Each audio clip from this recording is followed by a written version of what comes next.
How's it going, everybody? So today is going to be a little off topic from what I usually talk about. It does still embody some of what this channel is about. Early on, I very much started this channel with spirituality in mind, but I also talk about things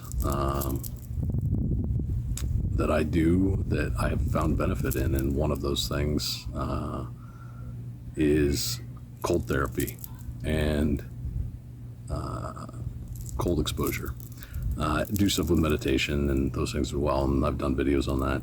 But recently I got the opportunity to go to Alaska and was able to go up to the Mendenhall Glacier, and I chose to, because of my cold exposure, get in the water and swim around. And it was interesting because you can tell that not so many adults necessarily know so much about it, or the possible benefits, or just the thrill and excitement of it all. And so many onlookers were surprised that I was in the water, and yeah, it was just fun. But what was really interesting for me was, I live in a desert, and so doing cold exposure has had its own challenges. But I've spent the last year and a half doing cold exposure. Originally I started off with just the coldest my shower would go, which was 53 degrees. Slowly increasing the time until eventually just taking the entire shower on the coldest setting, and going from there with it, which eventually ended up in a tank, which just ended up being a horse trough because it worked really great, and adding ice in it, and made it easier obviously in the wintertime to do all of this. So a bunch of the exposure that I ended up doing happened that way. And there were some silicone molds I was able to pick up and put them in a freezer, and big 11-pound blocks, and so 3-4 of those, and you can add 40 pounds of ice to some water to help it out if it needs it. But yeah, what I've learned from this process, and what I got to experience, which was fun in Alaska, was even though it was in the summertime, everybody was still bundled up pretty well. But because I've been doing this cold exposure for so long, I was just walking around in a t-shirt, and people got mittens on and jackets, and the occasional person had just sweaters. But when I had gotten out of that water, I even had felt a little bit of a chill walking up to the glacier and all of that, because it was a little over a mile walk, and the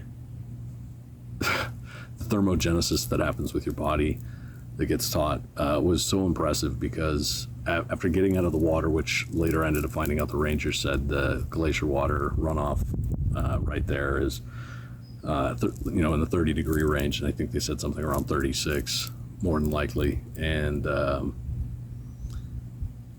when I got out of the water, it was like summer all over again. I was warm for the rest of the day, and it felt absolutely wonderful. I had actually brought clothing to bundle up pretty well, wool socks, wool sweater, wool beanie, just in case, because I knew I was going to have to walk.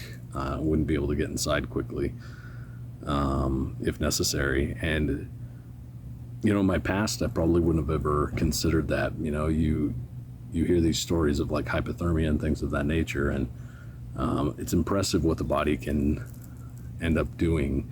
And 10-minute dunks at 29 degrees with salted ice water, and cracking the ice layer on your horse trough throughout the winter, it's pretty cool. It was a cool experience, and so it's something for myself that I'm going to continue to do.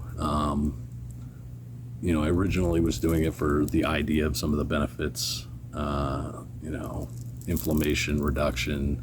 I mostly wanted it for just being able to wear t-shirts wherever I went, no matter what the environment was, whether it was hot out or whether it was cold out. I enjoyed the idea that my body could have a tremendous range of acclimation and just be totally fine. And so, I can't say enough about it. And if anybody ever gets the opportunity to jump in glacier water, give it a go. Maybe train a little bit, but I don't think it's absolutely necessary. I mean, you don't have to stay in and be doing laps or anything, but you might surprise yourself. And yeah, so that was my experience with it. That's what this video is about today. So for anyone who is interested in cold exposure therapy, for health benefits or for just the excitement and interestingness of it, I can't recommend it enough. One of the other benefits I would say is, for a lot of people, I think it can be something they think is incredibly hard and incredibly challenging. And it's one of those things that can help remind you that a lot of this stuff is just in your head and it really isn't. And even if you want to tiptoe into the scenario, you can. But you start to really discover how powerful, capable, not just you are, but your body is, and what you can endure. And it carries over into the rest of life to where, you're able to take on more challenging things that you may have shied away from, because as you stack things like this, it just becomes something that, I did that, so I can do this, and if I did that, I can do this, and yeah, it's kind of a beautiful thing. So that's what this message was about today. I hope you guys enjoyed it. Like and subscribe if you like my content. I love you guys, and I'll talk to you next time.